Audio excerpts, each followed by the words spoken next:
हरिओम। कैसे हैं आप सब? आशा करती हूँ आप सब अच्छे होंगे। तो शुरू करते हैं आज का सत्संग। ओम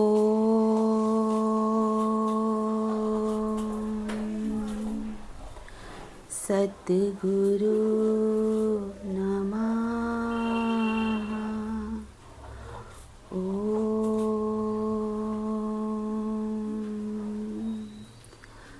परमात्मने नमः। श्लोक। जिस प्रकार से नदियों आदि के सभी जल समुद्र में प्रवेश कर जाते हैं और उसकी तृप्ति नहीं होती, इसी प्रकार सब कामना पूर्ण होने वाले को भी शांति नहीं होती। जिस प्रकार से नदियों के सारे जल, सारी नदियाँ कहाँ मिलती हैं? जाके समुद्र में।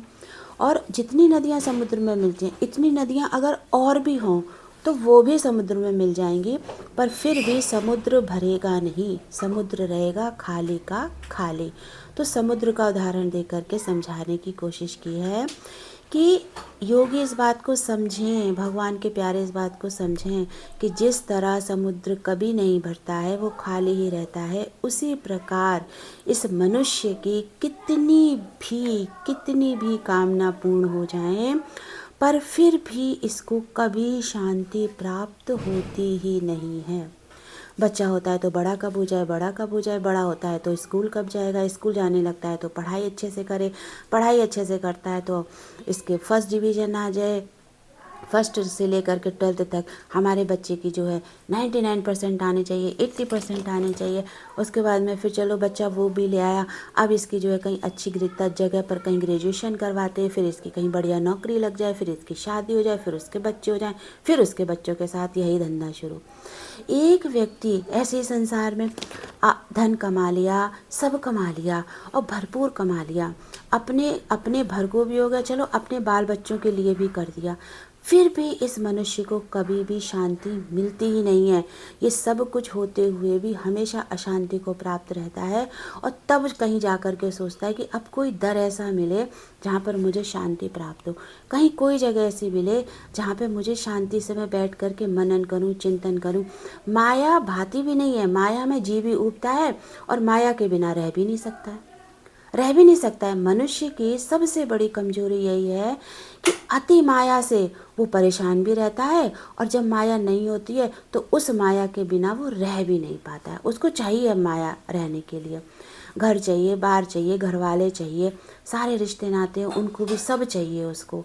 और जब सब चाहिए फिर उसमें हज़ार शिकायतें लगाता है, अरे बेटे नहीं अच्छा नहीं, बहू ये अच्छी नहीं, अरे ऐसे पोते करते, अरे हम तो इतना पैसा दे चुके हैं, अरे हम तो सारा घर का खर्चा चलाते हैं, है ना, फिर भी हमें संतुष्टि नहीं, फिर भी हमसे सीधे मुँह बात नहीं करते, बोलते नहीं।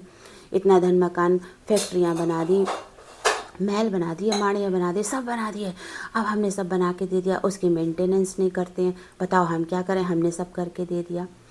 मनुष्य कहीं अपने को स्टॉप लगाता ही नहीं है, कामना की पूर्ति में स्टॉप अपने को करता ही नहीं है कि तुमसे जितना हो सकता था तुमने किया अपने लिए और अपने वालों के लिए, अब तुम स्टॉप हो जाओ और अपनी कामनाओं की पूर्ति ना होने पर शांति को प्राप्त करो, क्योंकि अंत समय भी जब आ जाएगा ना तो ये सारे काम धंधे अधूरे ही रह जाएंगे।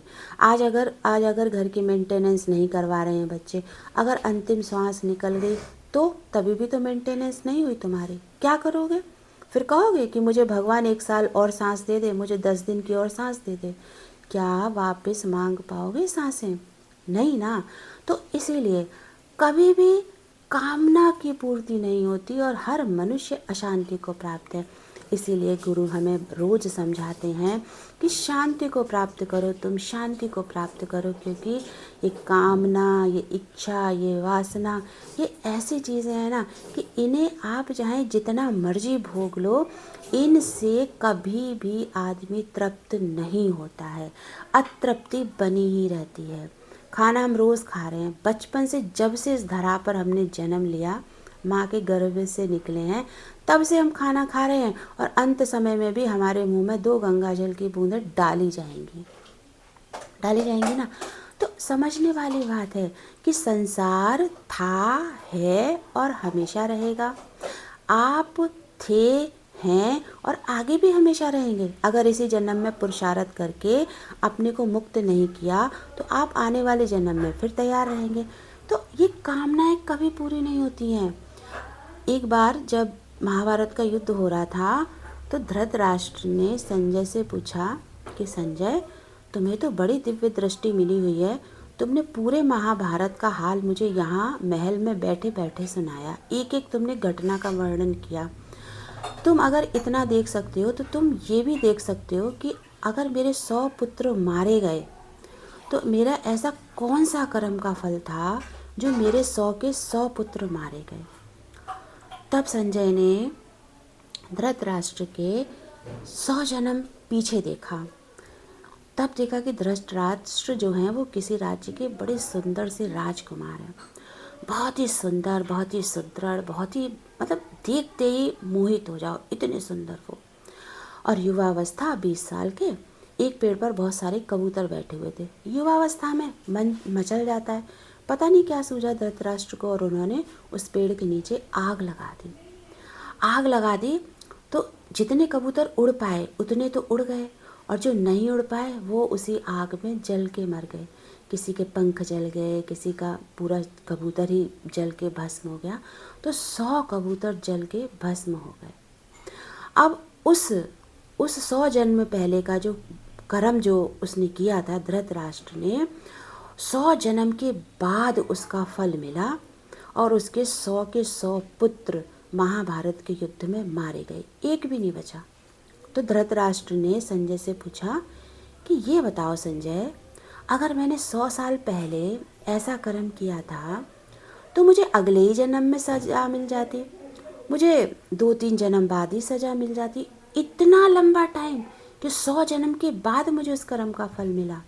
तो संजय ने बोला, महाराज आप जो है 100 साल तक उस कर्म का फल भोगने के लिए तैयार हो रहे थे, आप पूरे नहीं थे, क्योंकि आपके भी तो 100 पुत्र होने चाहिए थे और पिछले जन्मों में आपके 100 पुत्र नहीं हुए, इसलिए कर्म का फल नहीं मिला।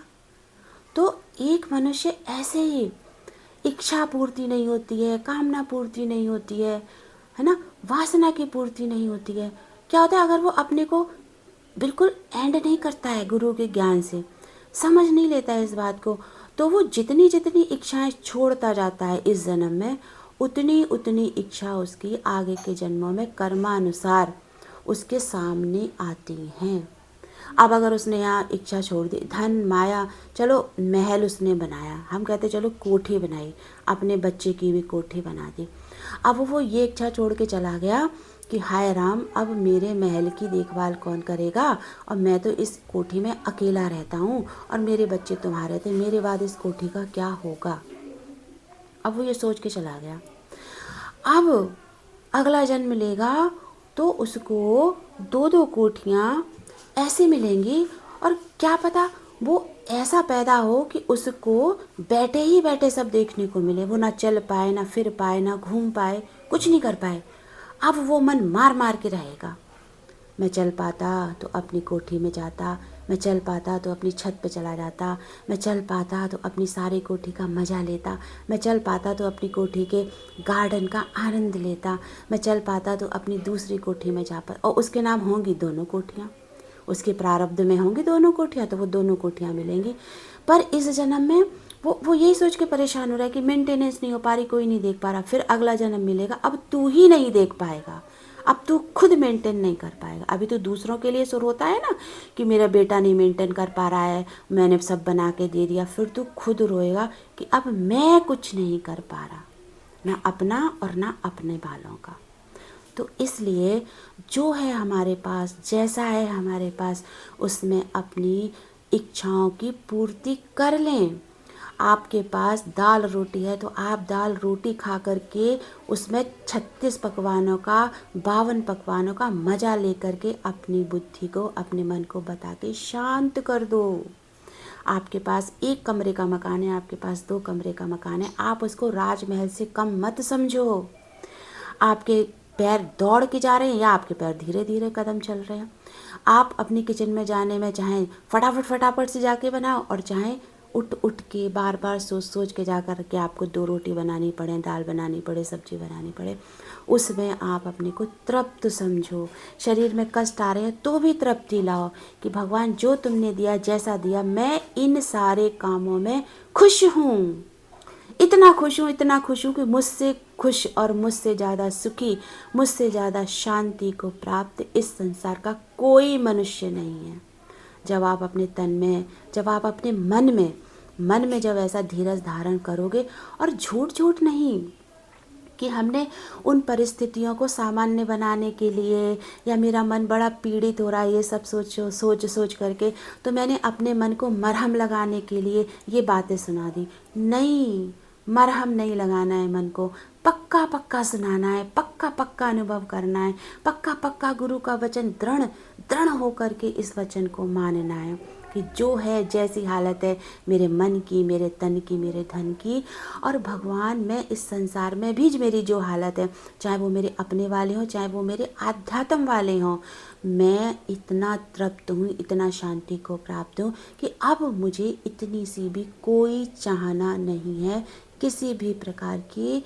हे गुरुवर, हे परमपिता परमात्मा, हे निर्गुण नारायण, हे निराकार पार ब्रह्म परमेश्वर, तुमने मुझे इसी घट में, मेरे शरीर रूपी घट के अंदर मुझे सब कुछ दे दिया। अकूत संपत्ति तुमने मुझे दे दी, और अब मैं उस संपत्ति का भोग अकेले भोगूंगा।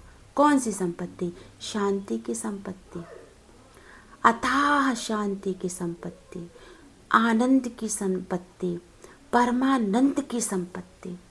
जब आप अपने मन में ये धारण करोगे तो देखो, धीरे धीरे करके आपका तन भी ये चीज़ें धारण कर लेगा, और आपका तन और मन दोनों शांति को प्राप्त होंगे। दोस्तों, इस ज्ञान में केवल हमें मन की पढ़ाई नहीं करनी, हमें बुद्धि की पढ़ाई नहीं करनी, वो करनी है, और उसके साथ साथ फिर हमें अपने तन की भी पढ़ाई करनी है। फिर हमारा मन भी शांत, हमारी बुद्धि भी शांत, और फिर हमारा तन भी शांत, एकदम मूर्ति। भगवान कहते हैं ना, हमारे जब ज़्यादा एज के हो जाते हैं, जब वहाँ पर जा कर के जो माताएं होती हैं वो बड़ा सुनाती है ना, ऐसा होता है, वैसा होता है, हमारे घर वाले ऐसा करते, तो भगवान कैसे वचन दे देते हैं ना प्रभु जी कि अब तो मूर्ति हो जाओ।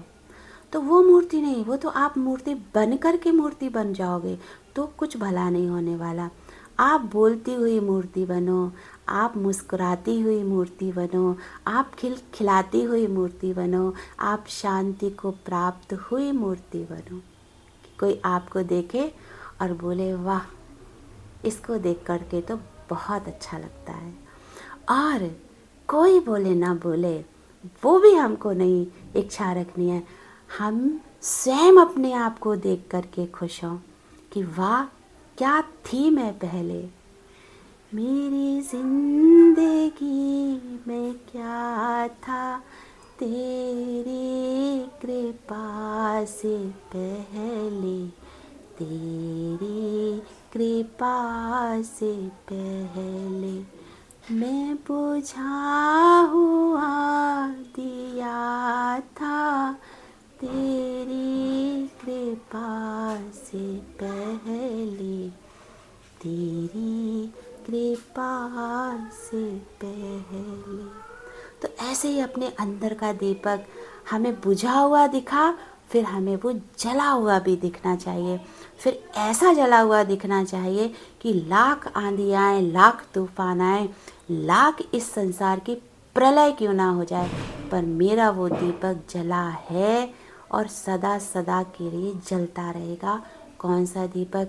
मेरी आत्म ज्योति का दीपक। तो इस वाणी को मैं यही विश्राम देती हूँ। आप सब अपना ध्यान रखिएगा। तो मिलते हैं आपसे अगले सत्संग में। आप सबको हरि ओम।